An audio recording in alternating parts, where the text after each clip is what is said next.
Le Barça s'impose 2-3 face à l'Athletic Bilbao. On voit tout de suite ça après l'intro.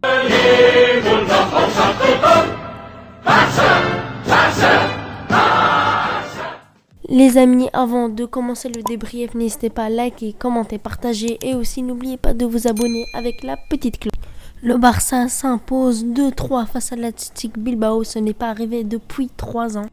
Alors, Ronald Koeman a décidé d'aligner un 4-3-3 avec Alba à gauche, Dest à droite dans le charnier central, Lenglet et Araujo. Notre milieu à 3, Busquets, Frenkie de Jong, Pedro. Et pour notre attaque, Dembélé à droite, Griezmann à gauche et Messi en faux neuf. Alors, on a fait une très mauvaise entame de match. Franchement, c'était une entame de match catastrophique. On se prend un but après 3 minutes de jeu, un but de Inaki Williams. On s'est fait manger en 3 passes.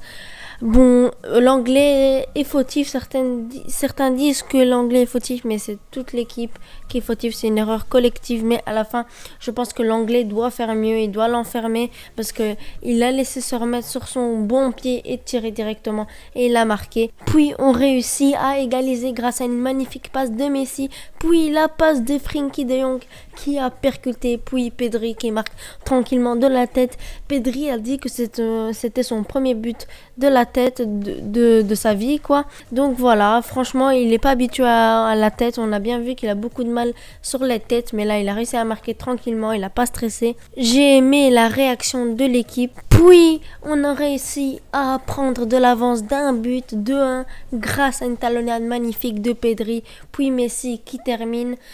Voilà, Pedri, il y a beaucoup de joueurs qui auront tiré. Lui, il a bien vu Messi, lui a fait une talonnade magnifique, encore une fois. Et Messi, avec tout son calme, il réussit à nous mettre devant. Voilà, on rentre des vestiaires en menant. Donc là, c'est vraiment parfait. Puis, on réussit à mettre le 3-1 quelques dizaines de minutes plus tard, grâce à un but de Messi, encore une fois. Alba qui décale Griezmann qui fait une bonne passe à Messi et Messi qui met une barre rentrante, une touchée de balle, but. Voilà, 3-1, on réussit à tuer le. Puis en fin de match, l'Athletic Bilbao réussit à revenir 3-2, mais c'est trop tard. Il ne restait plus que quelques minutes. Donc voilà, on a contrôlé ce match, donc je suis vraiment satisfait. Les joueurs n'ont pas dû douter, n'ont pas eu le temps de douter puisqu'on a réussi à égaliser directement. J'ai aimé la réaction des joueurs. Aussi, les 3 points sont vraiment super importants qui nous permettent de nous mettre en podium de la Liga. Enfin, on est à notre place habituelle dans le podium derrière le Real Madrid et l'Atlético Madrid qui est premier de cette ligue. Maintenant, parlons des individualités. Commençons par Araujo. Franchement, j'ai adoré son match. Je pense qu'il a fait 11-12 récupérations. Il est dur sur l'homme. C'est un joueur que j'adore. Depuis qu'il est à la Masia, j'ai adoré ce joueur. Franchement, il continue à monter. Il est sur une pente ascendante et non descendante. Franchement, il a pris sa place de titulaire indiscutable. Puis pour nos latéraux, Dest a été beaucoup mieux que face le match à USK et c'est normal puisqu'il était accompagné de Ousmane Dembélé. Il a pu monter, mais des fois il avait des erreurs de placement, mais il a fait quand même un bon match. C'était un match correct. Et Jordi Alba qui a fait encore un match correct, qui est régulier. S'il fait chaque fois un match correct, un très beau match, un match correct, c'est vraiment parfait. Il garde un bon niveau. Puis Busquets, franchement, il a fait un match à la limite du moyen. Je pense que Pjanic aurait été mieux que lui, mais bon, il a fait un match plutôt correct, donc je vais pas lui en vouloir, même si j'aurais préféré Pjanic, comme je vous le dis. Et Frenkie de Jong qui enchaîne encore des très bons matchs, qui continue à percuter, qui est encore décisif grâce à une passe décisive dans la surface de réparation. Pedri qui a été encore une fois exceptionnel, un but, une passe décisive, donc voilà, il commence à faire monter ses stats. En plus, il est très bon dans le jeu, je pense qu'il a fait 13 km, en plus il se donne à fond dans le terrain, les efforts défensif et offensif. Je pense qu'il peut devenir un très grand joueur. En plus, il n'a que 18 ans, les amis. Il ne faut pas oublier avoir ce niveau à 18 ans. C'est vraiment incroyable. Puis Messi qui a fait, on dirait un Messi à la 2019 qui faisait beaucoup d'efforts. Par exemple, le match face à Tottenham à Wembley. Il avait un très bon état d'esprit. On voyait qu'il voulait tout casser. Il voulait marquer. Il voulait faire gagner son équipe.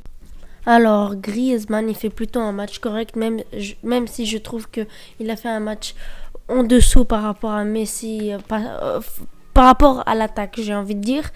Il a fait les efforts défensifs et offensifs. Mais voilà, offensivement, il n'était pas si bon que ça. Mais il a récupéré des ballons. Il a raté quelques occasions. Je pense qu'il doit être meilleur en efficacité. Dembélé qui fait encore un très gros match. Je pense que c'est le plus gros match qu'il a fait depuis qu'il est au Barça. Franchement, c'est incroyable. Même s'il n'a pas marqué, je pense pas qu'il a fait de passe décisive non plus. Mais voilà, il a été incroyable. Il prenait la profondeur. Il fallait faire ce qu'il faut. Il a pas fait énormément d'erreurs. Et il montre à quel point Dembélé est crucial pour cette équipe.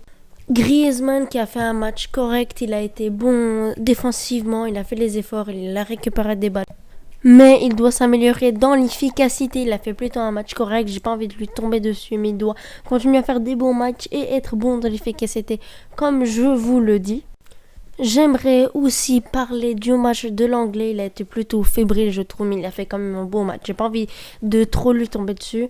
Et aussi, il est suspendu pour le prochain match. J'ai l'impression qu'il prend un carton jaune tous les matchs. Donc, Coman va être obligé de faire jouer Mingoza. Mais je trouve que c'est une bonne chose. Comme ça, il se reposera. Parce que là, on va enchaîner énormément de matchs. Comme ça, il pourra se reposer, s'entraîner tranquillement pour revenir au top. Maintenant, passons aux questions sur Twitter que j'ai reçues à propos du match. C'est parti. Si vous voulez me poser des questions, le Twitter est dans la description. N'hésitez pas à me rejoindre. Il y a Ansu Fati qui nous dit: t'en penses quoi de ce duo Messi-Pedri et l'anglais, ce bouffon doit quitter ce club. Alors pour le duo Messi-Pedri, on a bien vu, il marche énormément. On voit que Messi prend beaucoup de plaisir à combiner avec Pedri. En plus, Pedri est exceptionnel pour son âge. Donc franchement, c'est vraiment un duo à voir pour le futur, même si on sait que Messi commence à prendre de l'âge. Mais en tout cas, ce duo marche super bien. Le stratège qui nous dit: penses-tu que cette victoire sera suffisante pour faire taire les critiques? Clairement pas, parce qu'on sait bien que le Barça est irrégulier. Pour commencer à faire taire les critiques, il faudra continuer à enchaîner des victoires. Donc pour moi, cette victoire n'est absolument pas suffisante pour faire taire les critiques. Espacio Tiempo nous dit: qu'est-ce qui a permis à Messi de briller ce soir? Clairement, il avait un très gros niveau de jeu. Je pense qu'on a bien vu, il avait un très bon état d'esprit. Il était en rage. Il voulait clairement faire gagner l'équipe. Et ça, il a été récompensé par 2 buts et une passe clé. En plus, il était bien accompagné par Jordi Alba, Dembélé, Pedri, Frenkie de Jong. Donc, il n'y avait pas que lui sur le terrain. Rice Football nous dit: quelle modification peut apporter Coman au 11 de ce soir, sans parler des blessés. Donc pour moi, c'était une des meilleures compositions possibles. J'aurais bien aimé avoir Pjanic à la place de Busquets, sinon c'était la compo parfaite. Donc voilà, j'étais vraiment très satisfait de la composition hormis Busquets. Visca Barça qui nous dit: une impression sur Pedri, le crack ultime. Personne ne s'attendait à lui en début de saison. En effet, moi je le connaissais pas, donc je préférais voir son niveau. Je me suis dit peut-être pourquoi pas le mettre en B pour qu'il prenne de l'expérience et qu'il s'habitue. Et non, pas du tout. Il a réussi à s'imposer comme titulaire indiscutable. Franchement, encore une fois, il a fait un très bon match. Lille Razon qui nous dit: qu'est-ce qui t'a marqué pendant ce match et as-tu trouvé des défauts?